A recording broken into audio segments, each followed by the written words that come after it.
এবার বাংলাদেশের শিক্ষার্থীরা উচ্চশিক্ষা লাভে পাড়ি জমাবে পাকিস্তান।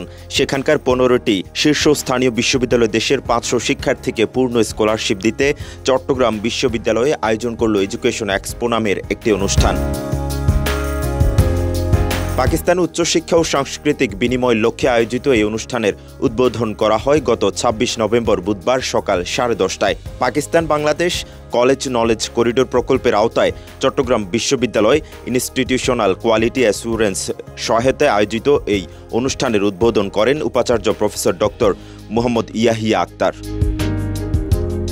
ওই দিন বিশ্ববিদ্যালয়ের সমাজবিজ্ঞান অনুষদ প্রাঙ্গণে আয়োজিত দিনব্যাপী ওই অনুষ্ঠানে পাকিস্তানের 15টি বিশ্ববিদ্যালয়ের প্রতিনিধিরা তাদের বিভিন্ন কার্যক্রম সম্পর্কে প্রদর্শনীর আয়োজন করে। সেখানে বলা হয় পাকিস্তান সরকার বাংলাদেশের শিক্ষার্থীদের জন্য 500টি বৃত্তির ব্যবস্থা করবে, যার মাধ্যমে বাংলাদেশের শিক্ষার্থীরা পাকিস্তানের 15টি বিশ্ববিদ্যালয়ে পূর্ণ স্কলারশিপে পড়ার সুযোগ পাবে। আর এই সুযোগকে চবি উপাচার্য বলছেন বাংলাদেশের শিক্ষার্থীদের জন্য দারুণ সুখবর।